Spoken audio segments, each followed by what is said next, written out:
I'm live. I only had one tiny little technical difficulty. Which was I need to apparently not that any of you care, but I had to fix the position of my phone. So apparently I'm live. And we're going to be talking about Baumeister today. Herb. I just cooked. Don't blame me.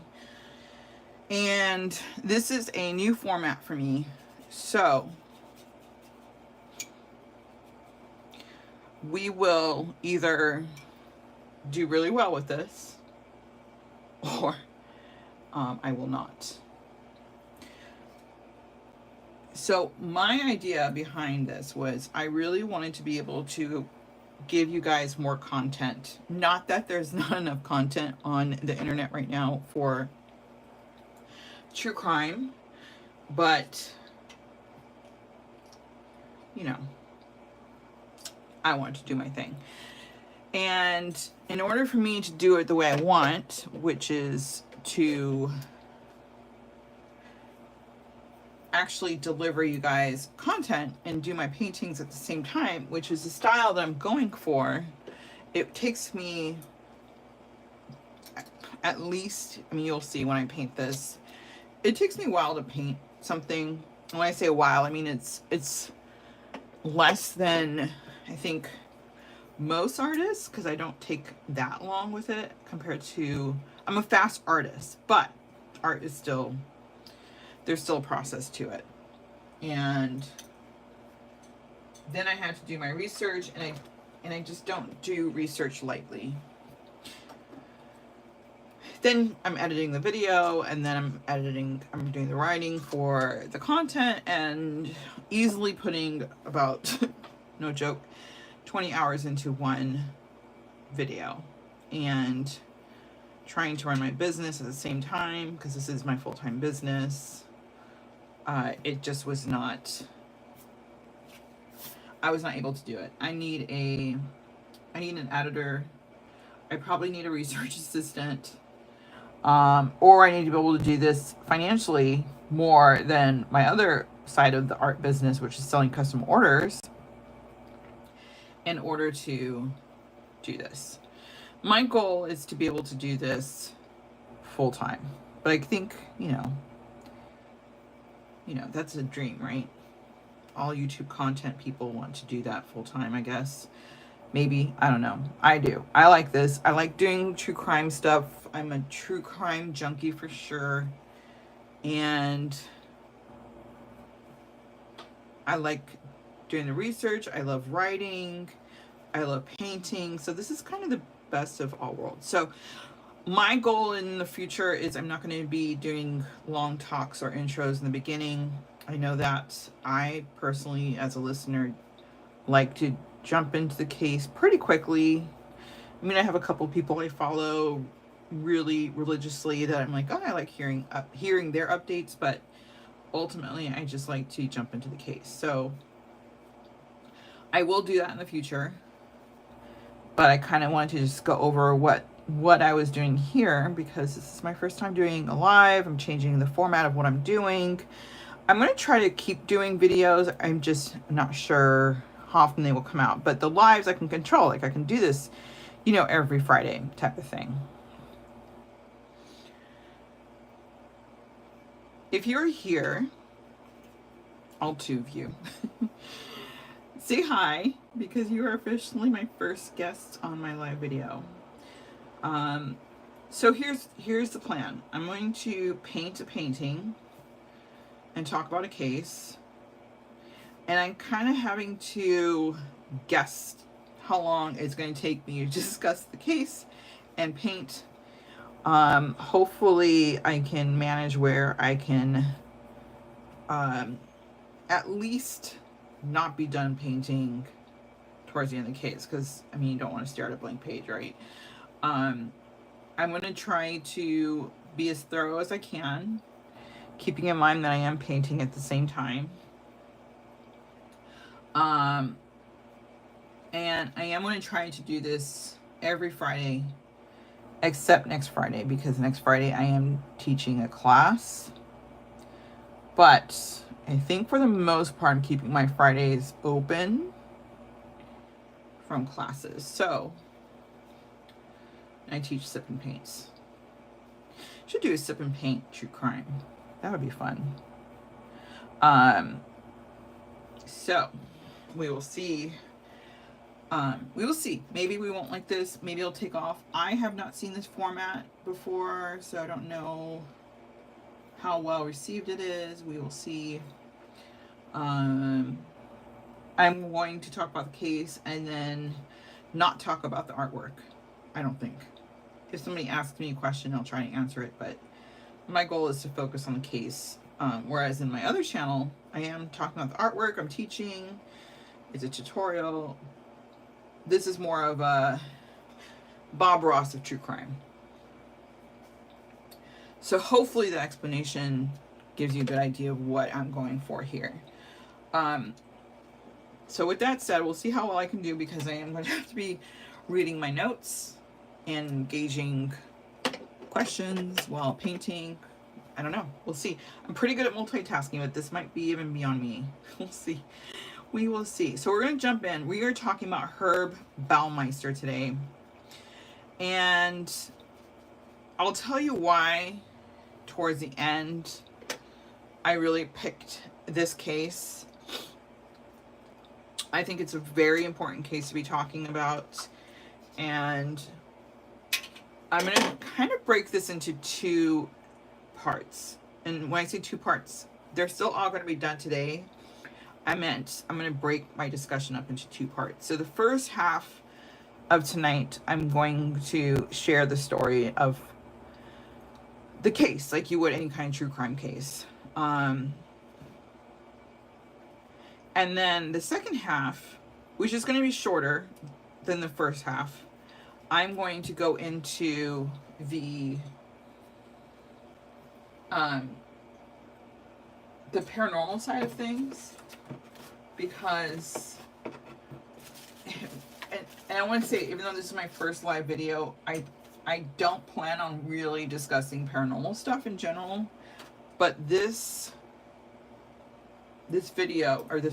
case, I'd be remiss not to, because it is such a profound part of the case. So that's the format for today. And what I want to share with you guys, why I picked this case to start off with, kind of like I picked my first case in general, is because I feel like it needs to be discussed. And I feel like a lot of true crimers who have channels, it's kind of what we do, right? We try to bring some light to cases, to get the word out there, to get people to know about it. And, you know, I consider myself a very well-versed person when it comes to true crime stuff. I feel like you can bring up most cases. I mean, there's thousands, so obviously not all of them, but at least the ones people have heard about.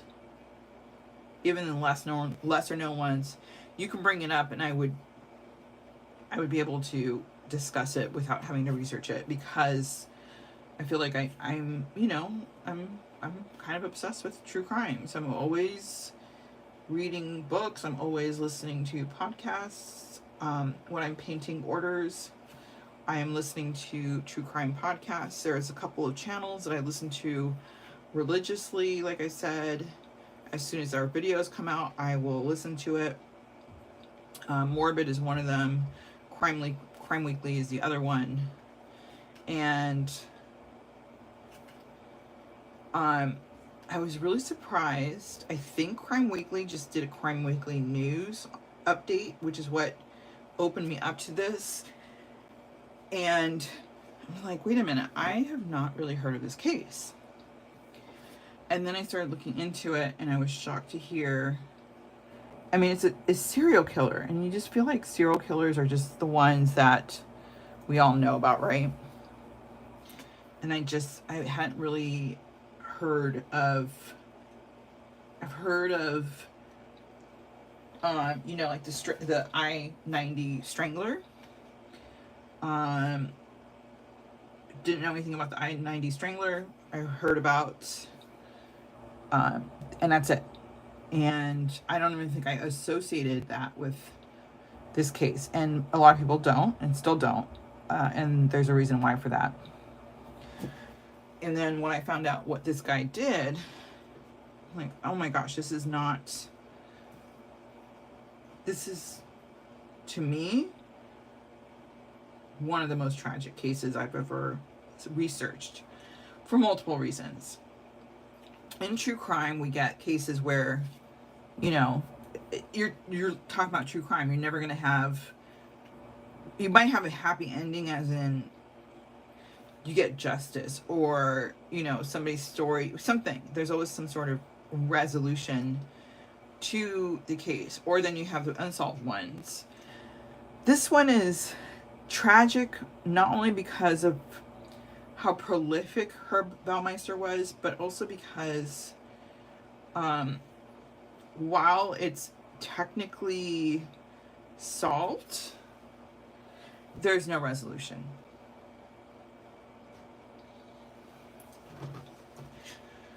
And that's the reason why I want to talk about it, because I really feel like this is one that the more we get the word out on what's going on with this, the more we will be able to help the families of the victims, even though it's a case that's long past. The killer, Herb Baumeister, has died a long time ago. So for me, I just feel like this is something we can do as a community to maybe help with these victims. And I'll explain more about that as we go on. So, to talk about Herb Baumeister. First, before I do, I'm curious. Am I in the minority in not knowing about him? Like, is this something... I'm just curious. Like, have you guys heard of Herb Baumeister, or Fox Hollow Farms, which is his house that he had, where a lot of these murders were committed? Have you heard about either of those? Because I'm curious if I'm alone. Because if I am, you know, good, because that means people know about it, right? And that's what we want. But to talk about him, he's definitely one that's, I don't know how to put it. He's just really disturbed, which I guess all serial killers are. But he just, I don't know. It's a tough one to explain. I think in the end, they think he's responsible for over 25 deaths. I personally think the number is a lot higher than that. A lot higher than that. And it's sad because there's so many bodies that are still unidentified, which is what we'll talk about in the end as well. And that's just something that is, I would say it's a problem of the community. Hi, Kelly. See, and I know you know your cases too. So it's just one of those things where, yeah, I was shocked. And then I kept reading news articles on this, and I'm just like, oh my gosh, this guy, I don't know. I'm assuming if you're in Indiana, which is where it took place, was Indianapolis, you may have heard of him. Maybe. I don't know. I was listening to a true crime person today who was talking about he's not a true crime person. He's a podcaster. I don't know what he does. I just happened to find this one video that he did talking about Herb Baumeister, and I actually have no idea what this guy talks about. True crime is not it, because this was out of the norm, but he actually came in contact with Herb Baumeister back in the 90s, and he lives in Indiana, and he was saying how in Indiana or the Midwest, people don't like to really talk about the crimes that happen there, which I thought was interesting because I've never heard that before. I've lived in the West, in the Southwest, and now in the Northeast in New England. So I've never lived in the Midwest, and I don't know how true that is. I'm curious if that's true. I don't know where I was going with that. But anyways, I'm curious if anybody in Indiana's, oh yeah, if you live in Indiana, have you heard of him? Because maybe that's just part of that whole Midwest thing that he's talking about, that you just never talk about this kind of thing, which is, to me, sad. I hear a lot of people saying that, you know, they don't understand why people are so obsessed with true crime. I think it's something that we need to talk about, because I feel like it's going to only help not only solve past crimes, but also bring light to potential crimes that can happen. You know, I think you look at today, how many crimes have probably been prevented because we knew what signs to look for. And I think it's just really, really devastating that we don't talk about this case. So if you look up the Wikipedia entry on Herb Baumeister, it says suspected serial killer, which to me was weird, because they have definitely linked multiple crimes to him, and bodies to him, and I'm thinking he died before they ever went to trial. So is that why he's still considered a suspected serial killer? I think that's crap. I think that I know you can't take him to trial because he can't defend himself, but I just feel like there should be something we can do to officially convict him, even though he is long past. I mean, at least something of this magnitude, because I just think it's such a disservice to the victims that he is forever going to be shown as a suspected serial killer when he is absolutely a serial killer. Because a serial killer is anybody who's killed 3 or more people in separate events. And there's some, obviously, change in definition around that, but no matter what the definition is, he falls under serial killer. So to me, I just think it's a disservice that we can't officially link him and officially make him a serial killer. And I'm wondering if that's part of the reason why we haven't heard of him. Shortly after, police found the remains of several bodies on his property, which I will go in and we'll start backwards, but he killed himself in Canada, July 3rd, 1996. So it's almost, almost exactly, 30 years ago? I think we're at 28 years as of 2 days ago. I'm not good at math, so I don't know if that was right or not, but that's a long time, and we literally are just still identifying bodies. Literally this year. And it's absolutely, the reason behind it is unacceptable to me. I just think it's ridiculous that we can't move a little bit faster, but we will go into it. He was also linked, and the remains that were found on his property was of 11 men, at least 11 men. He was also linked to a series of murders of at least 11 men, also along Interstate 70 in the early 80s, the I-70 strangler. I think I said I-90 strangler earlier. I meant I-70. I can't read my own writing. So that's 22 people that he's been linked to, as officially as it can be. And we can't even call him a serial killer in Wikipedia, which I think is edited by people, isn't it? So that means somebody can go in there and change that. Not that I'm saying we should, but somebody just can. So, Herbert Richard Baumeister, born April 7th, 1947. He was born in Indianapolis. He's the oldest of 4 children. His father was an anesthesiologist, doctor. His father was Dr. Herbert Eugene, so has his namesake. And then his mother was Elizabeth Baumeister. And he actually had a pretty normal childhood. normal life. He was raised, there was nothing weird about it. He was raised in a, for all intents and purposes, a loving home. Um, his father was considered strict, but not so strict that it would have ruined him. But he was just a strict dad. His siblings uh, grew up to lead normal lives, so he was the oddball. And as a child, he was normal as a child.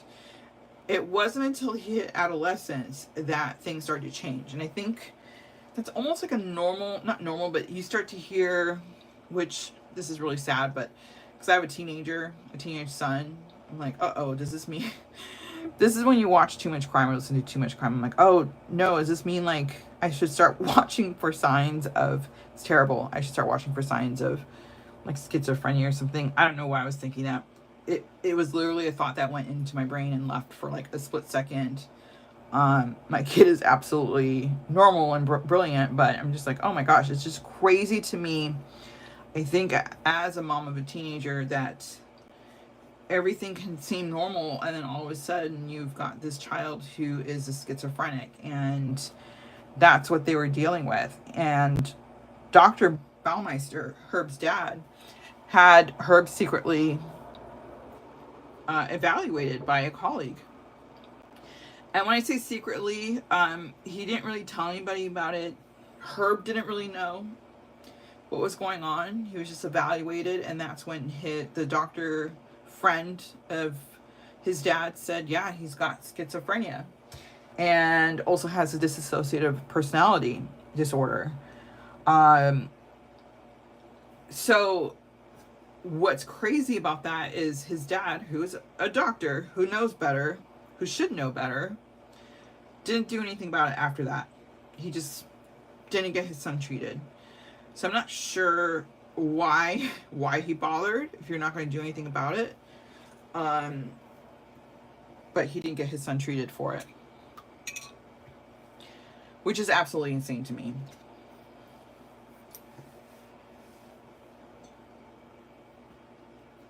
So, like I said, he was raised normally. Everything was normal until he starts hitting his adolescence. And that's when things start going a little weird. This is when he starts to have a little bit of a obsession with dead animals. He would actually leave dead animals on his teacher's desk. He left a dead crow on his teacher's desk. One time when he was, move that out of my way. One time when he was walking home from school, there was roadkill on the street, and I mean, this is gonna be pretty gross, but he was just kind of fascinated with dead animals in general. And I don't personally think this is a red flag, because I know a lot of kids, boys, they're obsessed with, not obsessed, but they're fascinated because it's different, it's unusual, right? So I personally think this part is a red flag. But one of his classmates noticed him observing this dead animal on the road and said that he saw that Herb was getting aroused by it. Okay, that's the part that I would say probably not normal. If this is something that's happening, or you know it's happening to somebody, I would probably want to get that checked out. And he tried to play it off, but he did it so often that teachers would call home, complain about him, and he had a hard time even hiding his obsession with it. He also had what's called urophilia, which is, and correct me if I'm wrong, which is somebody who, I'm not sure if it's necessarily drinks urine, but likes urine. He definitely had an obsession with it. He would constantly be peeing on his teacher's desks. When he was older, he would pee on his boss's desk. to the point where it got him fired. He had a hard time keeping jobs down. And then he even like would wander out loud to his friends or his classmates what it would be like to drink urine. I mean, this is just, it continued into adulthood, him having this obsession with it. So I don't know what, if I would love to hear from a psychiatrist, because to me things like that are just so fascinating, because I'm just curious, like, what? I'm just curious because it's so far from how I think, that I'm just like, what is that? Is that because there's no history of him having anything? Like, it's not like, there was anybody who peed on him as a child or something. There's nothing like that. There's nothing reported. So I'm just curious, like, what would cause somebody to just be like that? I don't know. It's just one of those things where I haven't heard of too many people having it. I don't think I've ever heard of anybody having this. I know that it's a fetish in some circles. I don't know if that's the same thing. I already feel kind of talking about it. If that's your thing, whatever, as long as you're not a serial killer, but definitely not my thing. And I don't understand it. And it's okay if I don't understand it. You do your thing. Just don't take it to other levels, I guess.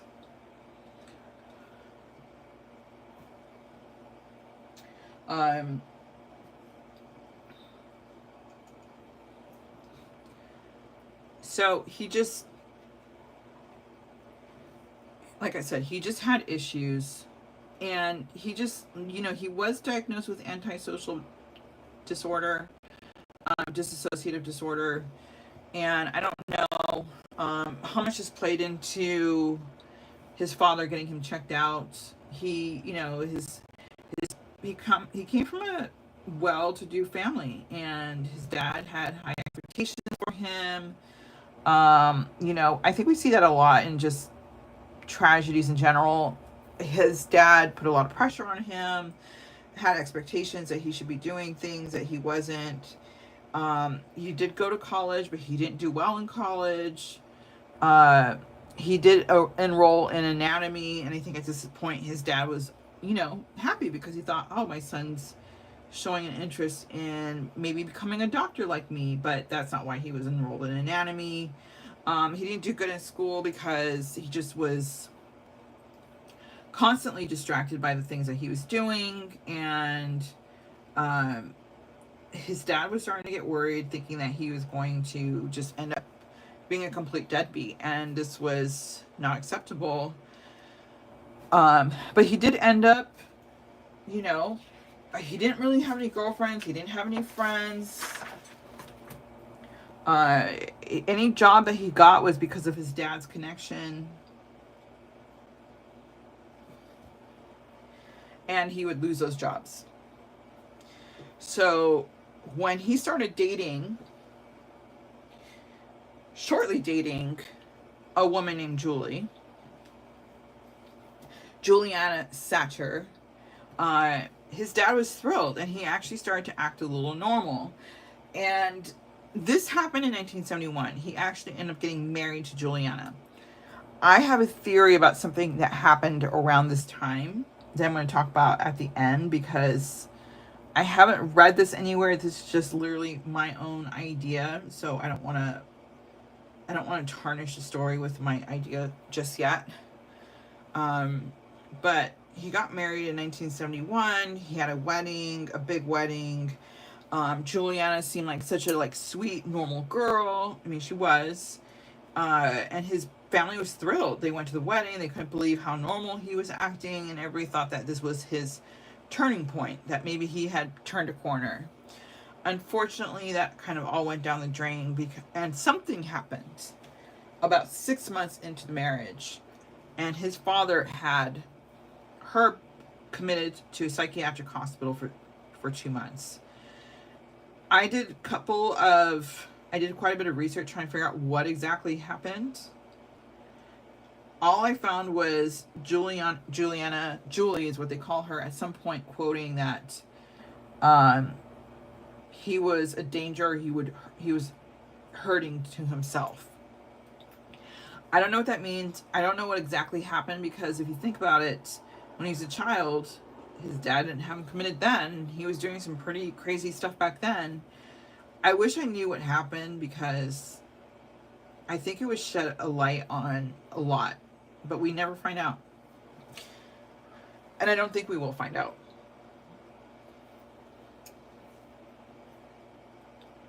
I also meant to say, just kind of interrupting myself here, if you guys have questions or comments halfway or any point, let me know, because I will definitely, I want to make this more, I figure if we're doing this live, then we should kind of take advantage of the fact that we're live and we can chat with each other. So feel free to post questions or comments about anything. But anyways, going back to what I was saying about him being committed, I just feel like that would be something that I think would shed a light on what happened, because, and this was in the 70s, so I don't know if 2 months is a normal time back then. I don't know if you could just say, hey, let's commit this person. I don't know if there's a process. I don't know if something needs to happen. I'm pretty sure nowadays you can't just commit somebody. You have to have some sort of reason for it. You know, I've read stories back in the 30s and 40s where you can just commit pretty much anybody. I don't know what it was like in the 70s. If anybody has any more insight on that or theories, I would love to hear it. And I remember a lot of cases where it was definitely a lot easier to commit women than it was to commit men. From what it seems like from what I was reading, it didn't seem like Herb put up much of a fight to do this. Almost like he was okay with it. So I'm sure that plays a part into all of it as well. But it's still incredibly interesting to me. And after his little stint in the psychiatric hospital, he then seemingly kind of turned around. He became what others observed as more stable. He became more, you know, just doing things a little bit more for his future. He wasn't all over the place like he was before. So his mom had some hope. And unfortunately, around this time, his father passed away at a pretty young age too. And Herb went to his mother at this point and said, you know, he wanted to use some of the inheritance money from his father to open a business. And she agreed to it. And I think she agreed to it because she just kind of felt bad, because, you know, she had noticed things that were wrong with her before and never really did anything about it. There were some guilty feelings there. And so she lent the money to Herb and Julie, and they ended up starting a business called Save a Lot in Indianapolis. And it became a really successful thrift store. You come to find out later that a lot of it was a front for what he did. He, you know, one of the victims was a non-verbal young man who would help out his sister at the thrift store with, you know, folding clothes and hanging up clothes. He ended up being one of Herb's victims. You know, this also became a way for him to hide a lot of the clothes, a lot of the belongings to his victims. He would just sell them in the thrift store, which is, I don't know, I just find that so disgusting. I know that everything he did is pretty much disgusting, but I just can't imagine being somebody who, you know, lived in the area and found out about this later on and being like, wait, I shopped at this store. I'm probably walking around with a victim's clothes, and part of the reason that they can't find him is because his clothes were sold. I just find that, I don't know, it's just so callous to me. Like, of course everything about this is, but sometimes it's just the little things like that that just get to me. And I just find, I don't know, I just find it sad. Like the person's last outfit that they wore, you know, and Herb found a lot of his victims in gay bars. And I'm just thinking, you know, they were getting ready to go out for a night of having fun and just being free. And, you know, they picked out this outfit and, you know, probably felt really good about how they looked. And then their lives end tragically. And that, I mean, even the outfit's gone, and it's just, their belongings are gone and just sold for dirt cheap in a thrift store. I don't know, things like that just, I think, humanizes it in a way, if that makes sense.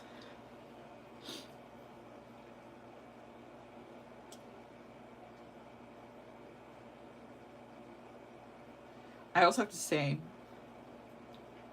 that painting, while talking about this, is a lot harder than I thought it was going to be. It doesn't mean I'm going to give up, but I think I overestimated my ability with it, especially with straight lines. But anyways, the thrift store, they had, and this was in 1988, they had two different thrift stores, and Herb would work at one and his wife would work at the other one. And I honestly think he did it that way because he just didn't want to be around his wife. He was homosexual. His wife didn't know about it. And she later stated that in the 25 years they were together, they had sex all of 6 times. And out of those 6 times, they did have 3 children. I'm not going to mention, that's pretty much all I'm going to mention for the kids. I'm going to mention the son a little bit, only because of the connection to something that happens. I don't want to bring up the kids. I'm not even going to say their name. Obviously, it's very easy to look up, but I don't want to be the person to give out that information out of respect for that family, because they are definitely absolutely victims in this as well. And I think that part of the reason that he had her working at the other store is so that he couldn't see her. I think that I truly believe that he loved her in his own way. I don't think he was a sociopath. I think he did have feelings. And strangely enough, he doted on his 3 children a lot. And according to Julie, according to all the friends around them, he was actually a really good father. And it kind of reminds me of BTK in that sense, where he just literally led 2 different lives, where one life was this doting father who just, you know, I don't want to say great husband, because there seemed to be a disconnect there, but he wasn't like, he never, what she said, he never laid a hand on her. He never raised his voice. He was great with the kids. He was a present father, and the kids loved him, and he would do anything for those kids. He always spent time with them. Whenever he was with them, they got his full attention. And it's just crazy to me that this person that can do this and have a normal life can just be this complete monster on the outside.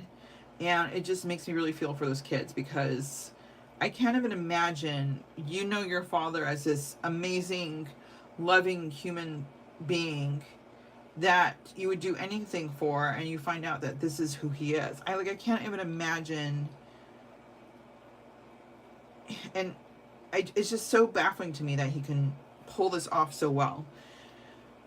And he was, like I said, he was a great father, and it seemed like his kids were pretty much the only thing he cared about, really, if you look through his history. I mean, I think he cared about his wife in a certain way, in his own way, but not like I think he actually loved his children, which is difficult for me to say. And I will say for him, he, even in his last moments, he was thinking about the children. So it's just weird to me. I just find that just odd. I don't know. I just, when you picture a monster, you're just like, a monster's a monster, but then they have these moments that they're not, and it just, it's hard to wrap your head around, at least for me.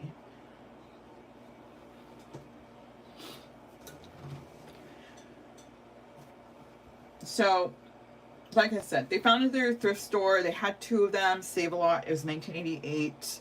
Um, Speaking of children, so part of the thrift store was, part of the proceeds went to a children's nonprofit, and it was successful because he made this thrift store clean, organized, made it look like a nice department store, and so people enjoyed shopping there, and that was part of the reason why it was successful. And most thrift stores at the time were, you know, as people described it, not fun to shop at. Like, it just wasn't nice. You're kind of going, almost feel like you're going through trash.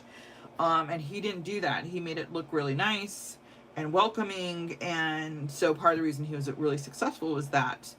And which it's just another one of those weird dichotomies. Like, I don't know, I just find it so strange that you have some of these serial killers specifically who lead, like, how are you running a successful business and leading this life, and then on the side you're just this complete monster? I don't know, it's just, I don't understand it. I just don't get it, which I guess is a good thing that I don't get it. I just don't understand it.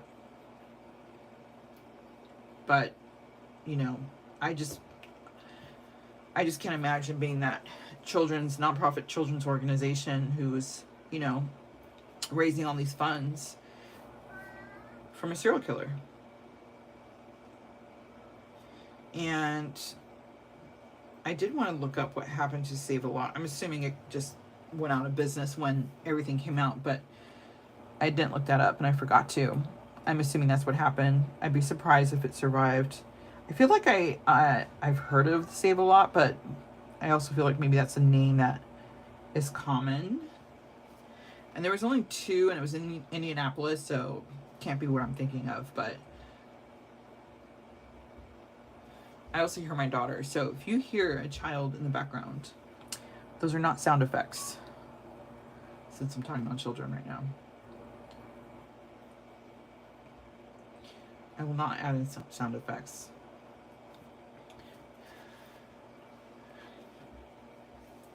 So he had his business, and at the same time, he was murdering people. He was murdering a lot of people. He started off by picking young men up from the bars and taking them, driving them around, and killing them, leaving them stranded. Between 1980 to 1991, 11 years, he would go to these gay bars in a 4-block radius. 4 blocks. I was talking to my husband about this before. Can you imagine a 4-block radius? You have at least 11 gay men who go missing from these gay bars, all in the same, they all have like the same, you know, young men, 20s, 30s, 4-block radius, and nobody can figure out who did it. I just feel like if that was anybody else, they would have figured it out. If that was like an upscale, heterosexual neighborhood, they would have figured it out. And I think Herb knew that. And I think a lot of these killers knew that. They targeted them because they sadly knew nobody would care.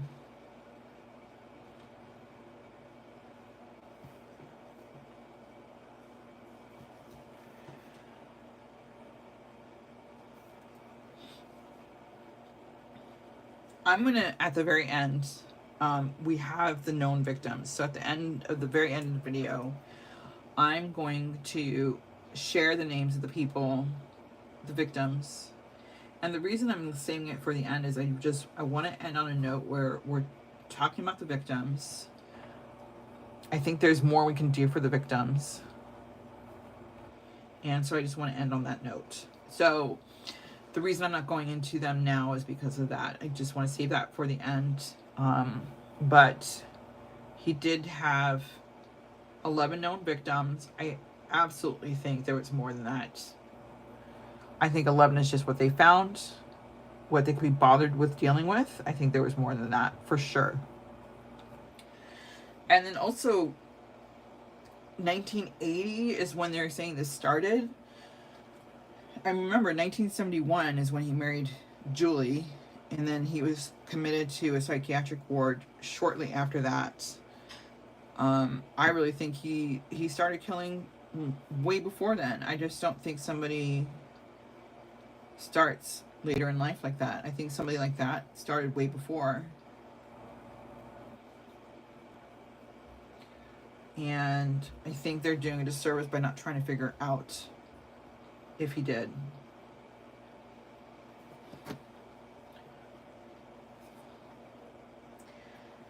So after this,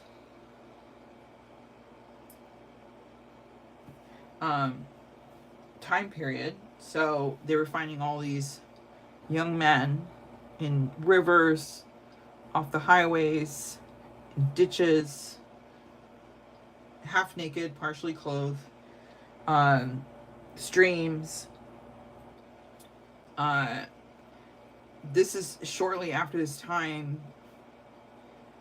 Herb and Julie purchased Foxhole Farms, and they purchased it on contract. So what that means is the owner that they were purchasing it from still technically owned it, and they were making payments to the owner directly. So the owner of the house of Foxhole Farms basically acts as a bank. So instead of going through like a mortgage broker or a bank, they're going through the owner of the house. They call it, nowadays they call it like seller carryback. And the only reason I know so much about this is because I sold real estate. So technically he owned the house just as much as anybody else does that has a mortgage. And they purchased Foxhole Farms. It was on 18 acres. There was nothing around there. There's pretty much no neighbors. If you go there now, it's surrounded by homes. But at the time it wasn't. It was basically open fields. So they had their 18 acres and then they had just land around them. So it's perfect for Herb because he could keep doing what he was doing. And now he could just use his own backyard as a burying field. And that's exactly what he did.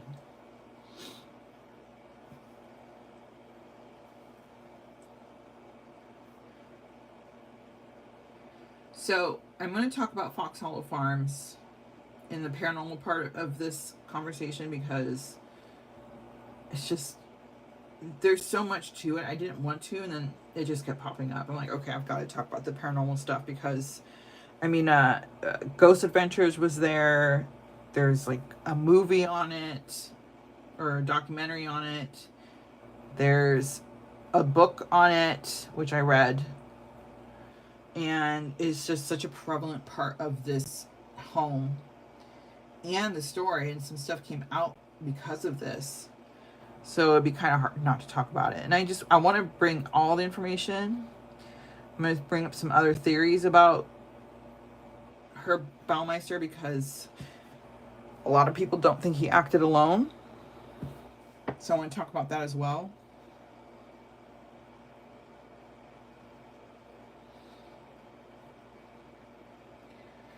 Okay, so drawing straight lines and thinking is not easy to do.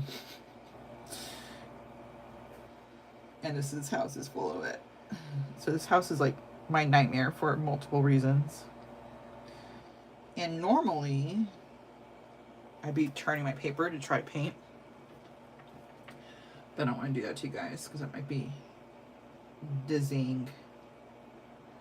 And I'll straighten out these lines later. But anyways, I had to put that out there because I needed a brain break.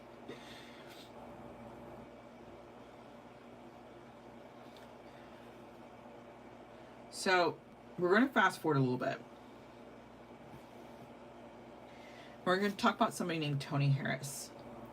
As far as I know, that is not his real name.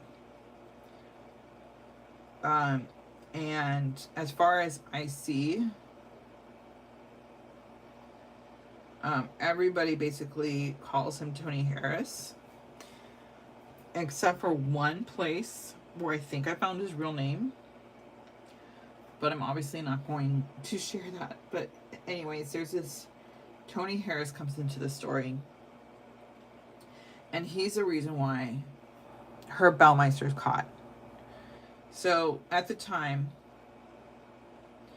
when Herb owned Fox Hollow Farms, he was out on, I guess you can call it, his hunt. And he went to the bar, one of the bars that he would go to, the 501 Club, where Tony worked at as a bartender. And Herb was there, and Tony spotted him. And Herb was staring at a missing poster on the wall at the 501 Club. And the missing poster was for Roger Goodlet, a gay man who had disappeared, and also happened to be a friend of Tony Harris, the bartender. And Tony says, and he's in several documentaries about this, and you can actually, almost all of the documentaries actually, they always have his face covered and his voice disguised, but you can basically hear him tell the story. And he says that he could tell by the way that Herb was looking at this poster, this missing poster. This is what Tony says. He says he could tell that Herb was a person that had something to do with it, just by the way he was looking at this poster. Tony goes on to say a lot of interesting things, I would like to say, put it that way. I'm curious. I'm going to tell you about Tony, and I want to hear your thoughts on him, because I haven't heard anybody else share the thoughts that are running through my head. And I'm like, am I the only person who is finding this strange? The first part I find strange is that he's saying he could tell by the way Herb was looking at the poster that he could tell that he had something to do with it.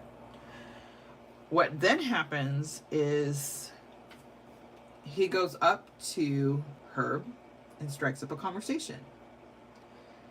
And he said that the way he was looking at the poster was almost like he was licking his lips, looking at the poster, which is so gross. So gross. And he was lost in a trance while he was looking at this picture, this poster. And when Tony went up and talked to him, he kind of startled him out of his trance. I guess you can say it that way. Sorry, straight line. Straight line. And basically one thing leads to another. And Herb tells Tony, says, I want to take you home. I have access to this house, and he describes this house, and he says, oh yeah, it's my employer's house. We can go there. There's a indoor pool, and we can hang out there. So this is a part I find so weird. He goes with him. Now, I realize that this is the 90s. I also know that in the 90s, I was in bars myself, and we weren't as scared of things back then as we are today. I just don't get it. Like, if you think Herb is responsible, and he doesn't say he thought he was, like, he killed him. He just said he was responsible in some way for his disappearance. To me, that's enough to not want to go with this guy home. I'm just like, I don't know if I'd even want to talk to him. I get wanting to just get answers for your friend. I kept hearing this story over and over again in the different books I was reading, the different documentaries I was watching, and each time I was waiting for somebody to say, wait, why did you go home with him? And nobody did. That's my question. Tony, if you're watching this, why'd you go home with him? I know you thought it was risky. I just don't get it. I don't get it. Maybe it's a woman thing. Like, we just have our guard up more. I have no idea. I'm so baffled by the whole thing. So anyways, he goes home with him. And he somehow survives. So I don't know, maybe his instincts, maybe he knew something. So I read this one book on Fox Hollow Farms. It's linked in the description. It is written by the owner of Fox Hollow Farms, which I didn't even know until after the fact, after I finished reading it.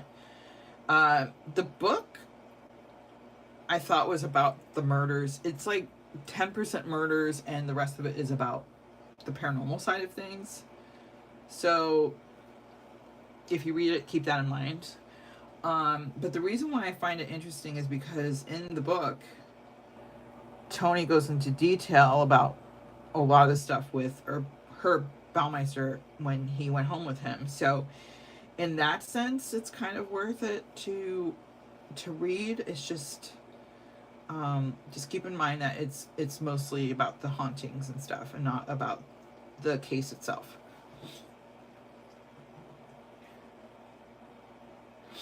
Yeah, I don't know.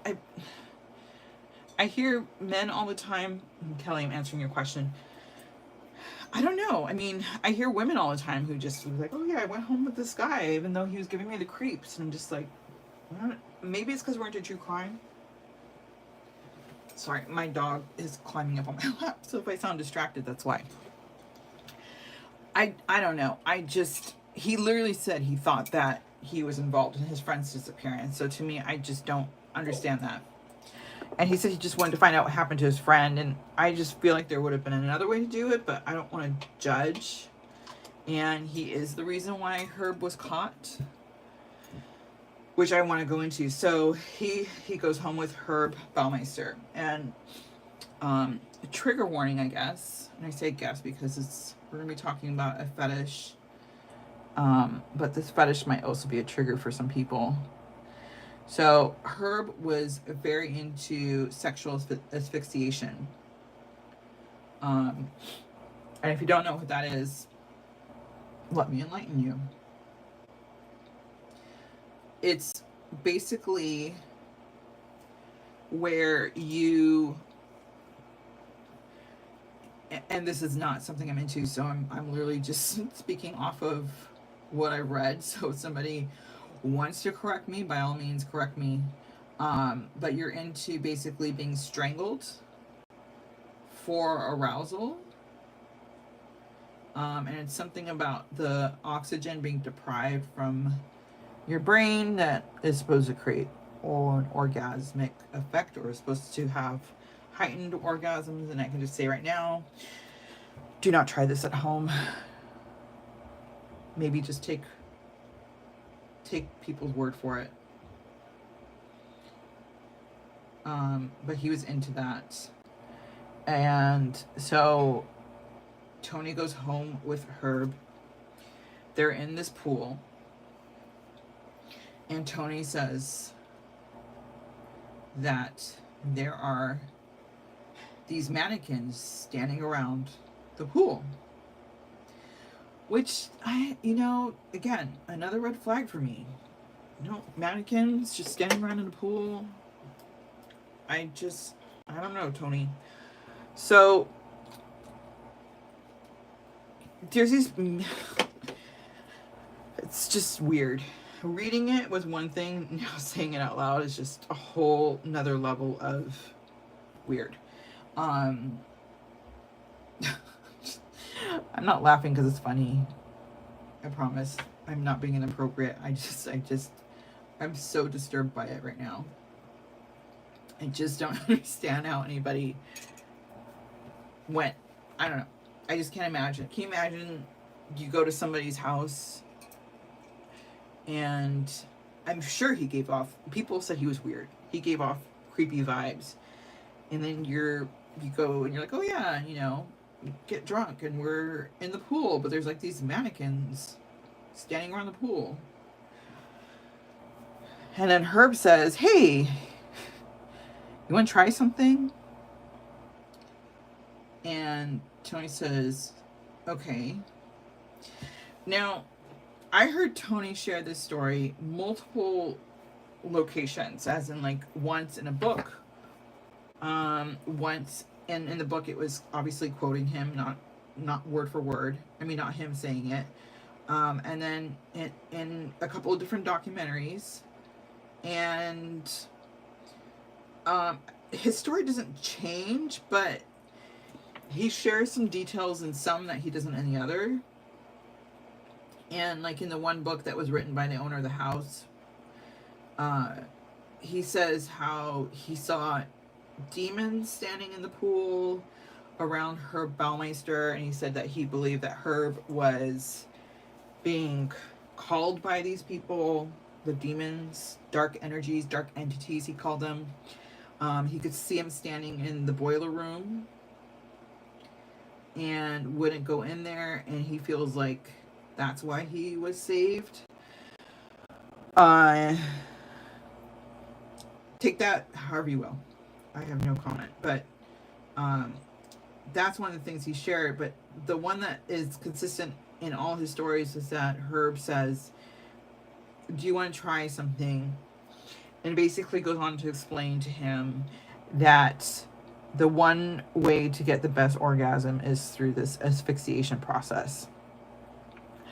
I would think that even if you're into this, you maybe don't want to try it with somebody you just met at a bar. I don't know.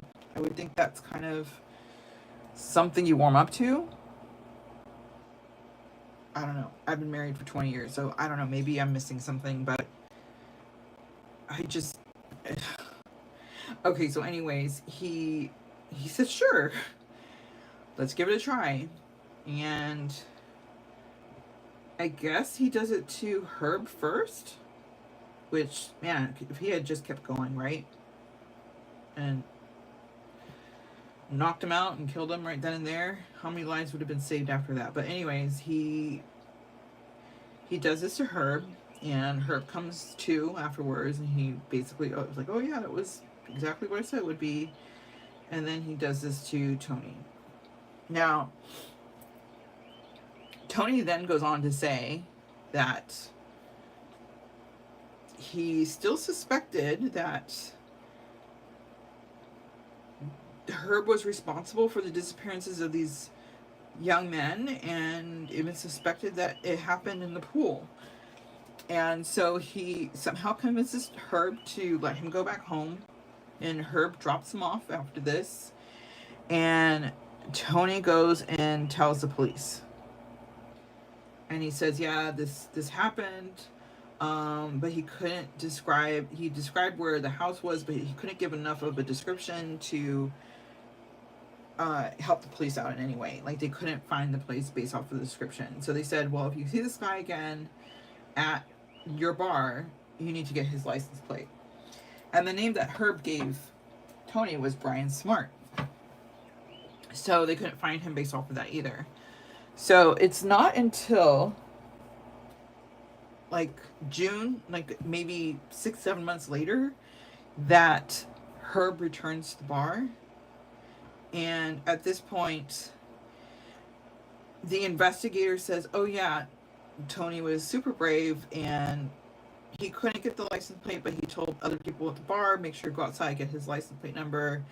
They got his license plate and gave it to the investigators, and the investigators looked up Herb's information, found out that, yes, it was a business owner that was going by the name of Herb Baumeister, not Brian Smart, and he lived at Fox Hollow Farms. And so they went to question Herb. But unfortunately, they didn't have any evidence. They couldn't issue a warrant or do anything like that.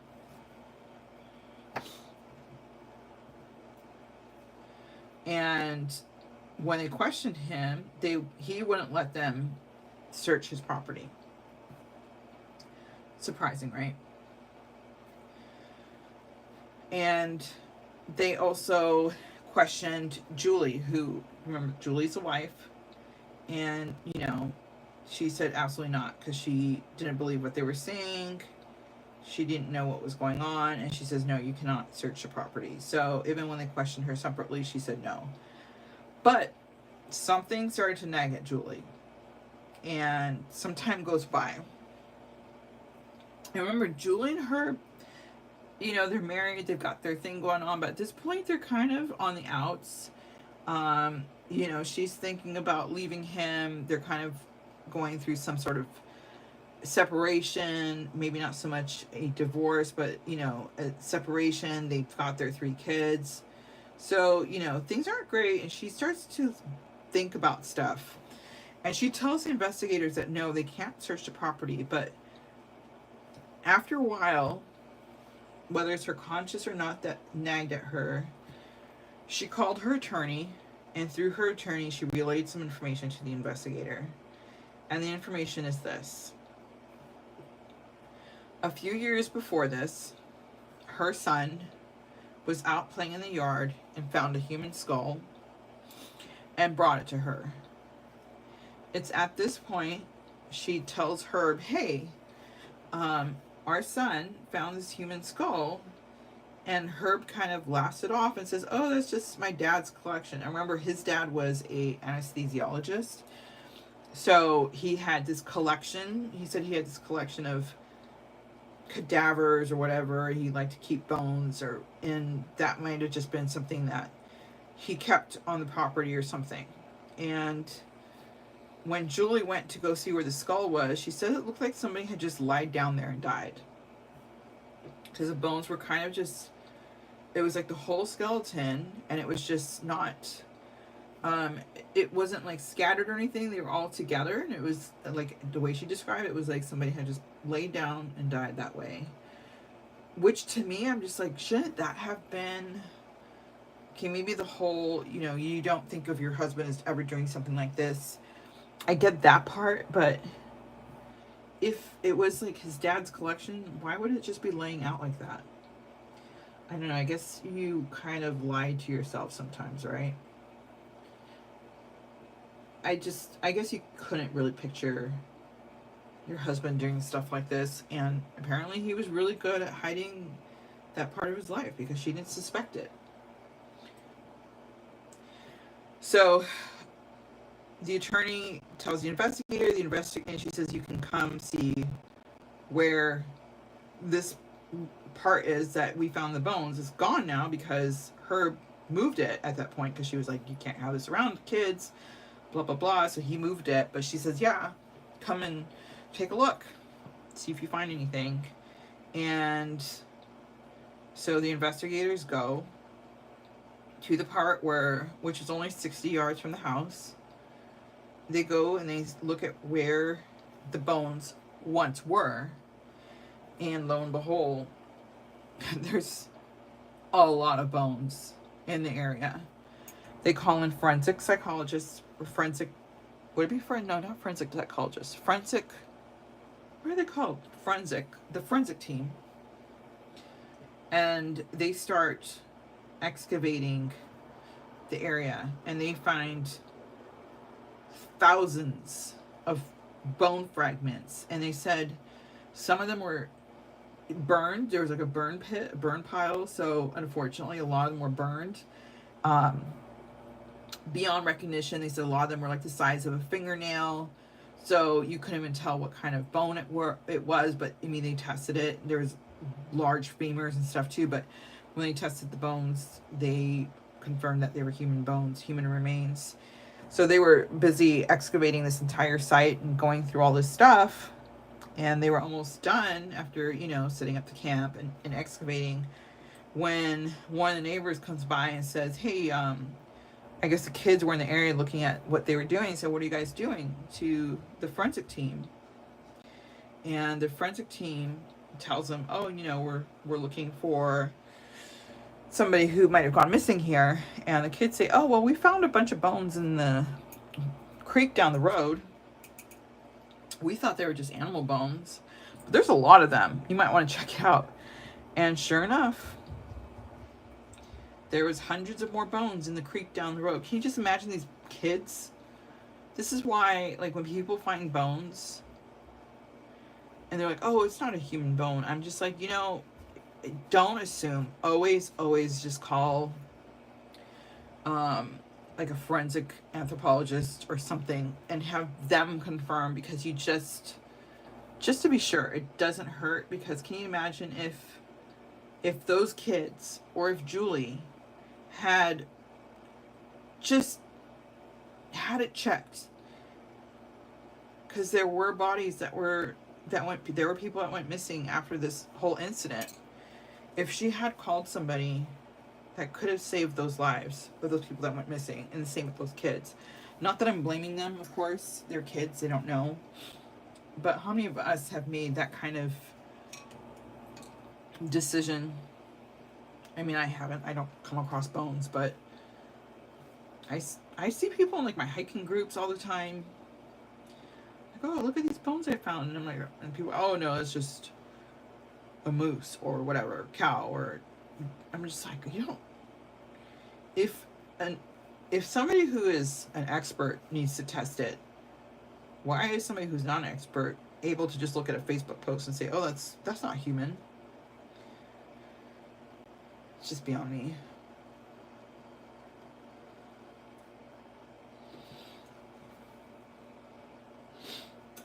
This house is creepy. It's creeping me out while I'm painting it. So, of course, at this point, they're like, okay, we've got justifiable reason to arrest Herb. They put out a warrant. They go and pick up his son, because Julie's worried about, the son was with him at this point. Julie's worried about her kids. She's worried about what he might do, because obviously he knows that they're on to him. The investigators pick up his son, and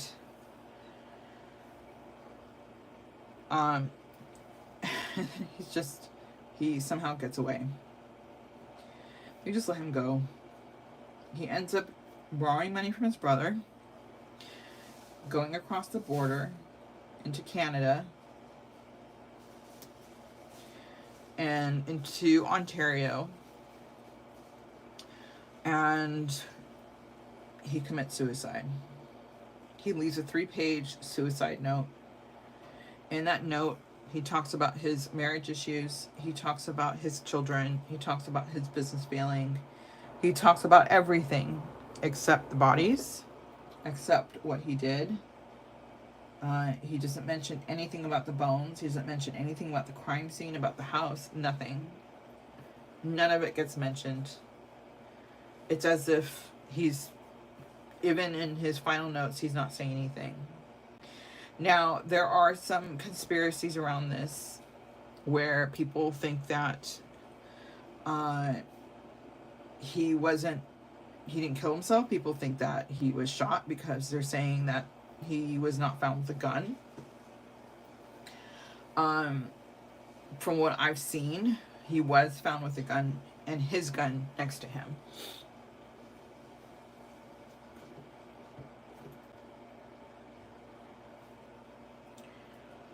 And this is why I say this is such a tragic case, because there's so much we don't know. So many answers we don't get because of what he did. And we will never get, because by taking his life like that, like I said, I feel like he probably did something way before they suspected. They suspect he started in 1981. I think he started way before then. And to me, we're just, I mean, DNA testing and all this stuff is getting pretty advanced. I don't know how we can link it to him, but to me, it's just the worst part because of what he did. We're never going to be able to officially say he's a serial killer. We're never going to be able to classify him that way. People won't know what happened, and that's kind of where we come in, where we have to tell a story. And all these men who went missing in a time when people didn't care about the gay community, which they kind of still don't. He got away with a lot of it. He totally got away with it.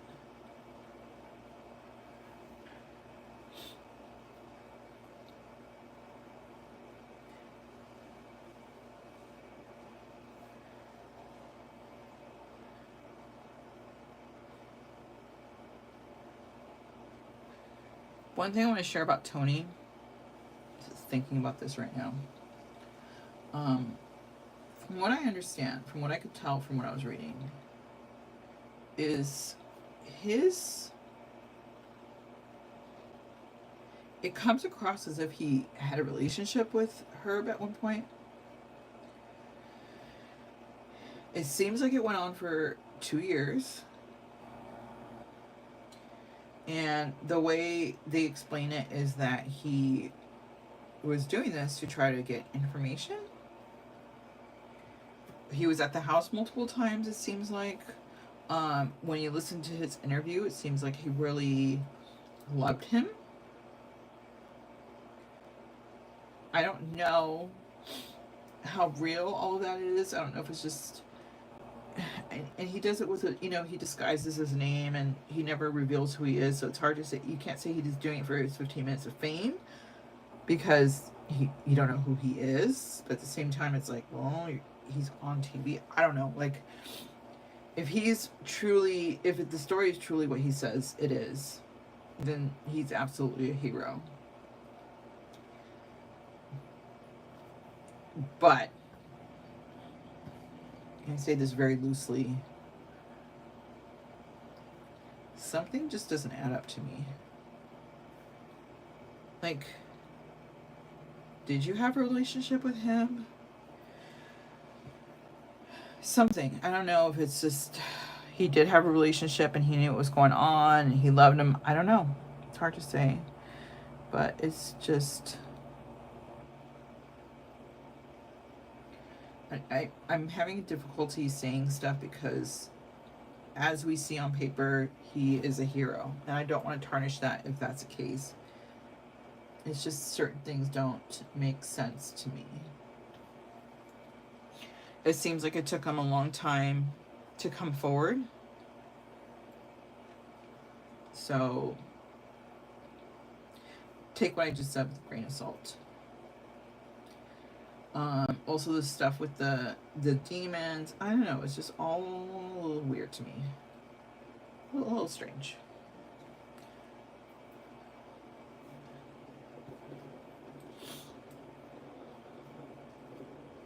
So, in the end, Baumeister got away with it because he lived his life exactly how he wanted to live it up until the very end. Ended it the way he wanted to end it. Never had to answer for his crimes. Never had to explain himself to anybody. Never shared. I mean, it's like, I don't know, he could have left some information about where... I just feel like wish there was like a death note that said, these are my victims. Or this is where I started, or you can find more bodies here, or something, just something. But he didn't do any of that, and it's just so, I don't know, so tragic. In the end, they end up finding 10,000 bone fragments on his property. Now remember, he didn't start on his property. They believe that there are 25 unidentified bodies on his property. They managed to identify 13 of them, and literally 2 of them in the last year. Yep, this year, 2024. The end of 2023 and the beginning of 2024 is when they identified number 12 and number 13. They have the bodies, but they can't identify them because they don't have the DNA to go with it.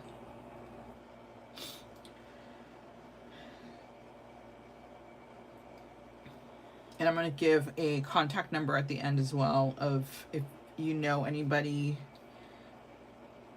who went missing in the 80s or 90s. They say 80s or 90s, but honestly I feel like it should be 70s, 80s, or 90s. If you know anybody that went missing around this time, family member, they actually want you to give a DNA sample to help identify some of these bodies in case that might be one of them. Because they have all of the samples in the Indianapolis University. Is it Indianapolis or Indiana? One of them. And they just need DNA samples to be able to link them, which is just sad. Okay, so now I'm going to briefly talk about the paranormal side of things. So like I said, Fox Hollow Farms is on 18 acres. Ghost Adventures has been there. It was purchased. It sat on the market for a really long time. You had a lot of looky-loos. No surprise there, right? People who were just walking the properties. And it finally sold. The person that ended up buying it, they knew the history of the house. They weren't affected by it. They wanted the farm. They wanted to give it love. And I can see that. You're like, let me give this a good memory now.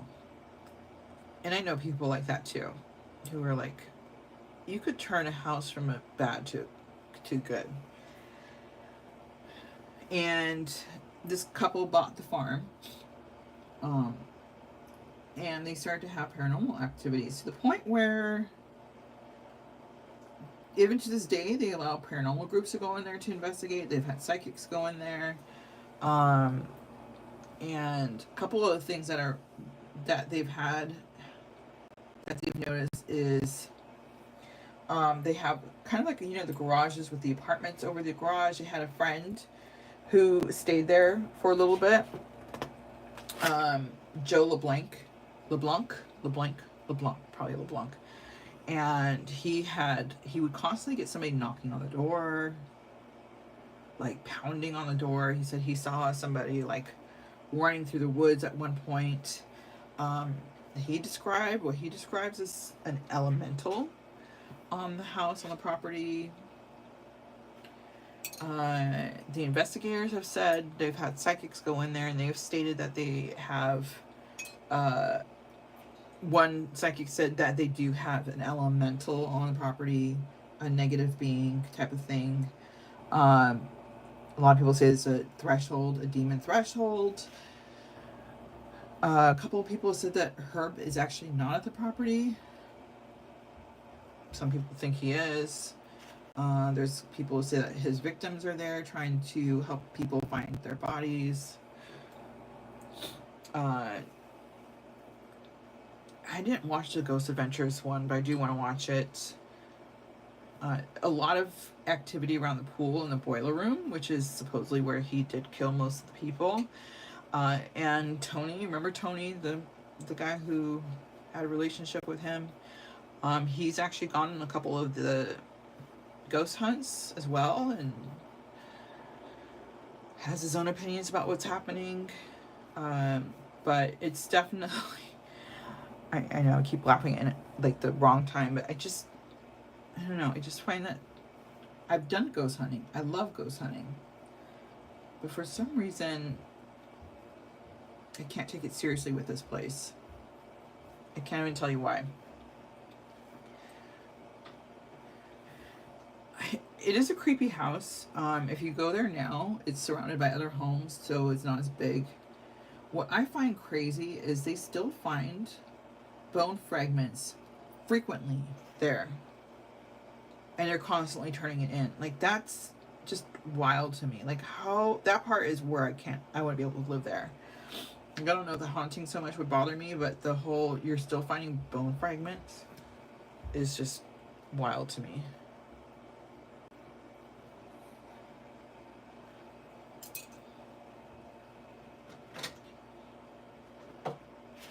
So, what I want to share with you guys, I'm going to talk about the victims right now. If you want to watch, I'm looking for a ruler.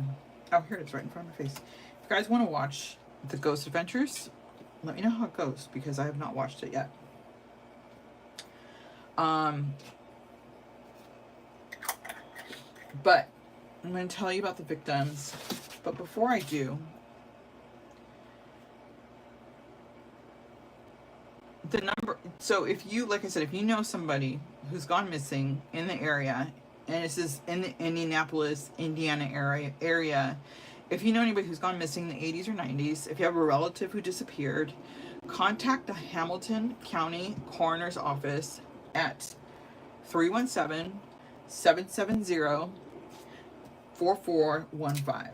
Again, if you have a relative who disappeared in the 80s or 90s, contact the Hamilton County Coroner's Office at 317-770-4415. That's the one that needs DNA samples from people who have family members who've gone missing or disappeared, so they can try to identify to see if maybe one of these remains is that person. A couple of theories that are circulating around Herb Baumeister's murdering is that a lot of people don't think he acted alone. In fact, Tony is one of those people that doesn't think he acted alone. Some people have actually, I don't want to say linked him, but some people think that Larry Eiler, who is also a serial killer in the area at the time, who was caught and who confessed to murdering, same victim profile, same area, same method. It's just crazy. Like, you have more than one killer doing the exact same thing in the area. A lot of people think that they were linked together. Larry Eiler did have an accomplice at some point.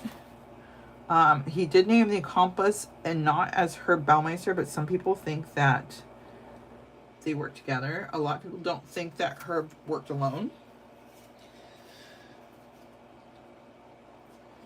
And you know, it just sounds crazy, but a lot of these cases, I don't know, these murderers, they somehow know how to find other people just like them.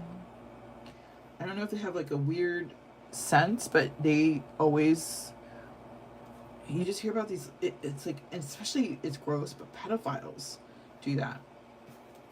They know how to spot another person that's just as disgusting as them somehow. Makes you wish you could bottle up that whatever detection that is and pass it around so the rest of us can stay safe from them. But they somehow know how to spot another disgusting human being like them. So it wouldn't, from all the theories, that one's one I actually tend to kind of lean towards as well.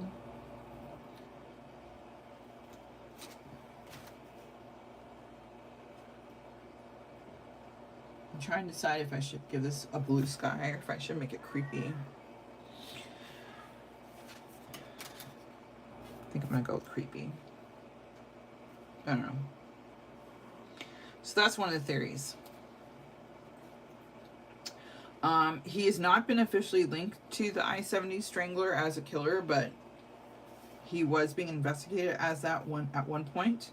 So again, you know how he's like a supposed serial killer. He's a supposedly the I-70 strangler. I feel like that one we can kind of just put in the bag as, yeah, that was him. Because the I-70 strangling bodies, they stopped finding them right before Herb purchased Fox Hollow Farm. So it's kind of goes hand in hand. They kept finding all these bodies. It came to a sudden stop. Turns out that's when he purchased his farm. And we see that a lot where you're like, oh yeah, this killing stopped. What happened? Did they get caught? Did they die? I mean, even BTK stopped at some point to, crazy enough, start a family. Maybe I should do one on him.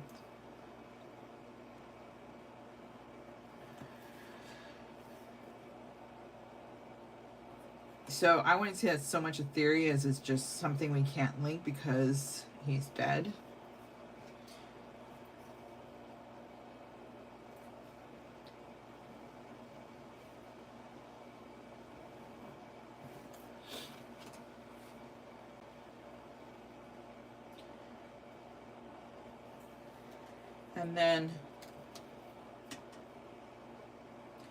And I mentioned the one where they don't think he actually killed himself. They think that he was murdered. They think, a lot of people that think he was murdered think that he was murdered by his accomplice because he was being caught. And they think that he told his accomplice, hey, they're after me, and he got killed by this guy to keep him from spilling the beans. I don't buy that one myself. I definitely think he committed suicide. The reason being is because if you read some of the stories behind it, enough authorities were within his body within a short amount of time that it's just, I just don't see people being able to keep that kind of secret, that many people. That's why I don't buy it. And I think it's pretty much been accepted as debunked anyways.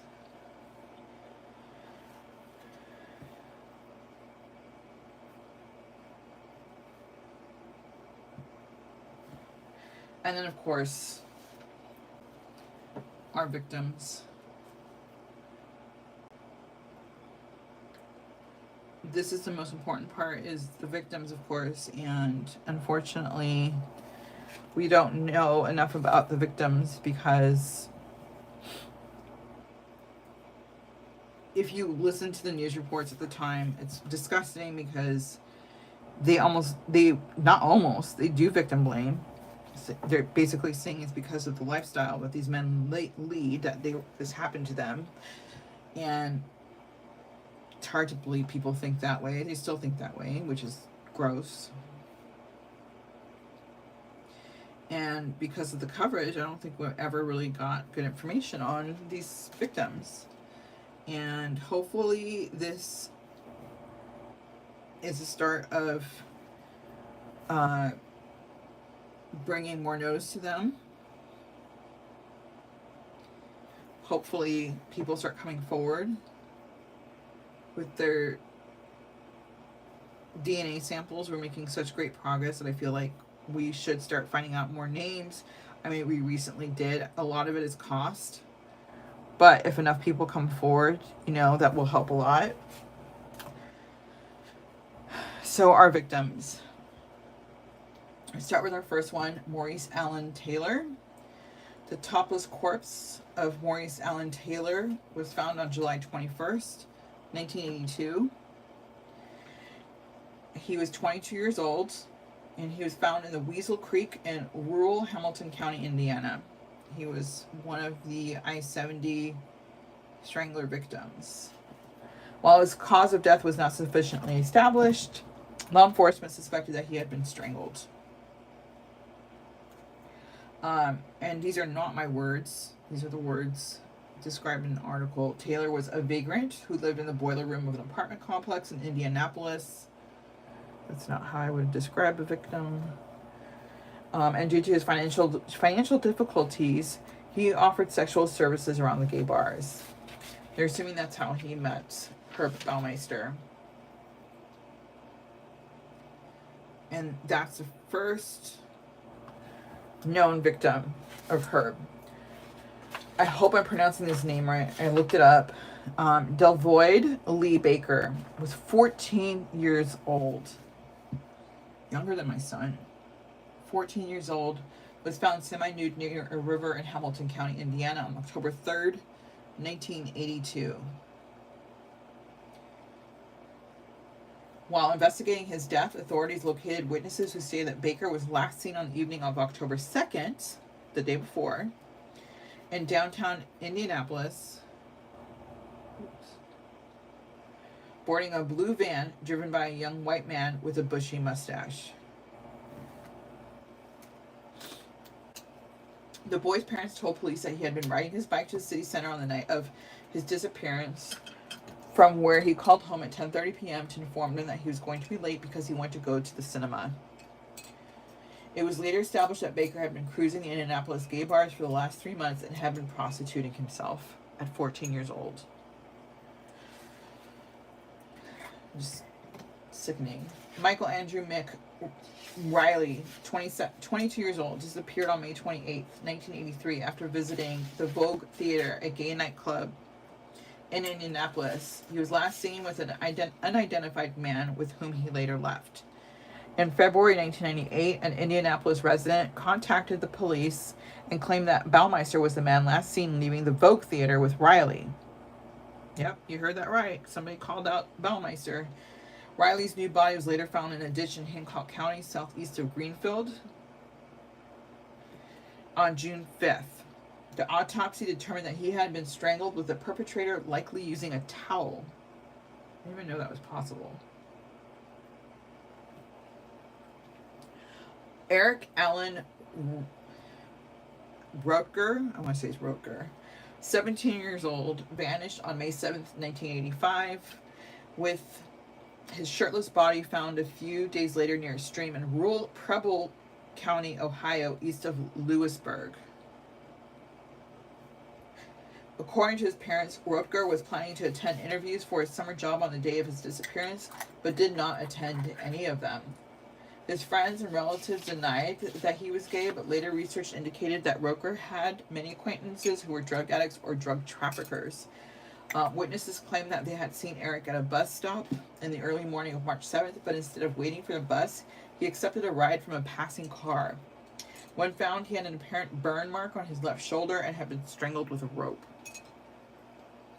The body of 29-year-old Michael Allen Glenn, clad only in his underwear, was found in a ditch near Eaton, Ohio, on August 15th, 1986. He lived with his parents in a trailer park located on the outskirts of Indianapolis and worked as a handyman. The exact date of his disappearance was not established. Strangulation marks, possibly from a rope, were found on his neck. He was identified 3 years after his discovery with the help of fingerprinting. James Boyd Robbins Jr., 21, went missing on October 15th, 1987, around 10 p.m., shortly after leaving his mother's home in Indianapolis and walking to the southern part of the city. 2 days later, on October 17th, his naked corpse bearing strangulation marks was found in a ditch in a rural Shelby County near Interstate 70 south of Gwenville. While investigating his murder, police located 2 witnesses who gave conflicting information.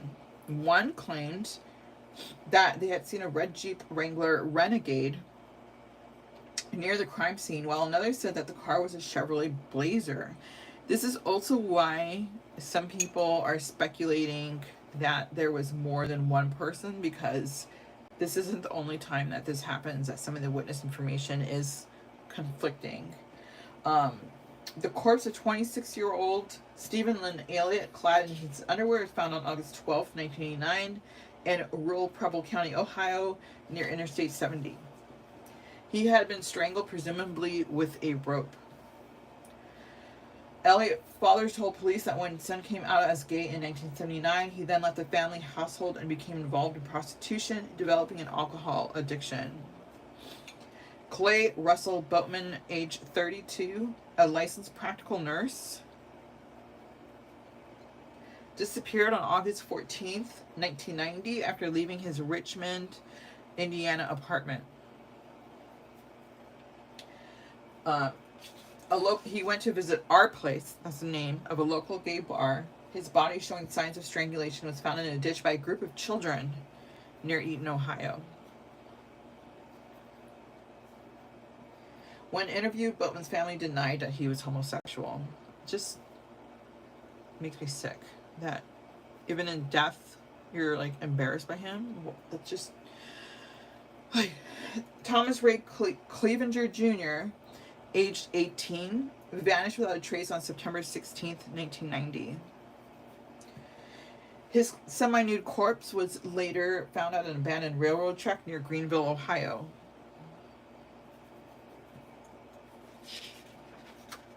Clevenger grew up in a poor neighborhood of Indianapolis, and shortly before his death, he engaged in prostitution near gay bars to earn money, a fact denied by his mother and sister.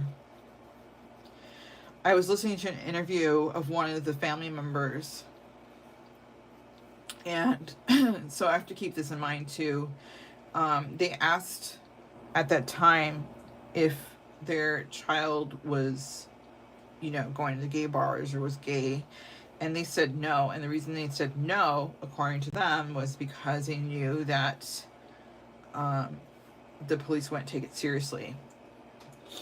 So they lied so that the police could take the investigation seriously, which is sad and understandable because that's exactly what was going on. The body of 42-year-old Otto Gary Baker was found in a ditch next to a gravel road in rural Henry County, Indiana on August 6, 1991. While investigating his murder, police identified several witnesses who claimed to have seen Becker in a car with another male driving north on Interstate 70 near Indianapolis. The witnesses were taken to the police station and shown photographs of various criminals convicted of kidnapping and murder charges in the state, but none of them was matched to the alleged abductor. So these are all of the i-70 strangler killings. The Fox Hollow murders are the bodies that were found there. Johnny Lee Bayer, age 20, went missing on May 28th, 1993 in Indianapolis. Jeffrey Allen Jones, age 31, went missing on July 6, 1993. Richard Douglas Hamilton Jr., age 20, went missing on July 31, 1993. Alan Lee Livingston, age 27, also went missing on August 6, 1993. His remains were recovered in the initial search of the farm in 1996, but wasn't identified until 2023 in October. So that's one of the two that was recently identified. Stephen Sperlin Hale, age 28, went missing on April 1st, 1994 in Indianapolis. Alan Wayne Broussard, age 28, went missing on June 6, 1994 in Indianapolis. Roger Allen Goodlett, and he was the one that had the missing poster, age 33, went missing on July 22nd, 1994. He was last seen after he left his mother's residence where he lived to visit a gay bar on the 16th Street in Indianapolis. 2 weeks before his disappearance, Goodlett was sighted in the company of Baumeister in several Indianapolis homosexual establishments. Michael Frederick Kern, age 45, was a homosexual man last seen on March 31st, 1995 at a gay bar in downtown Indianapolis. A jacket belonging to Kern was found in Baumeister's residence. Manuel Resendez, age 34, was a homosexual Hispanic male and children's counselor from Lafayette, Indiana, who was last seen at a gay bar in downtown Indianapolis on August 6, 1993. In January 2024, Hamilton County Coroner announced the identification of remains that were recovered in 1996 from Fox Hollow Farm. Human remains recovered from the property matched a family reference sample that was submitted in early 2023, and this led to the identification in January 2024. It was Manuel Resendez's family that was the one that did not want to tell police that he was gay because they wanted his disappearance to be taken seriously. It was his sister that was interviewed in one of the documentaries, and she mentions that her mother basically died without ever knowing what happened to her son, and that's the case for a lot of these. And if you notice the timeline, this is what I'm going to end with. The disappearances of these identified bodies, a lot of them are only a month apart. And that's why I feel like there's a lot more victims than the 23 that we have confirmed so far. So we have the names of 23. They believe there's at least 25 bodies remains that were found. So if you add the 25 plus the 11 from the I-70, so you have 36 victims that they believe, at least, if you're including the I-70 strangler. But I feel like there's a lot more than that because he seems to be doing this every month, a month apart. So that's what I'm going to end with. And again, I'm going to leave the phone number for if you have a relative who disappeared in the 80s or 90s, contact the Hamilton County Coroner's Office at 317-770-4415. Thank you for joining me on my first live. It wasn't as smooth as I wanted it to go, but I will definitely work on that. And I will see you guys hopefully in 2 weeks if you join me again. I don't know what case I'm going to be discussing yet, but if you have any recommendations, leave it below. If it's one I haven't done before or one I don't know about, I'll be especially excited to learn about it. And when I say excited, I don't mean excited. Nobody wants to learn about this stuff, but I do like learning new things. So I won't be here next Friday, but I will start my lives pretty regularly starting the Friday afterwards. But thank you again for joining me and hope to see you guys in 2 weeks.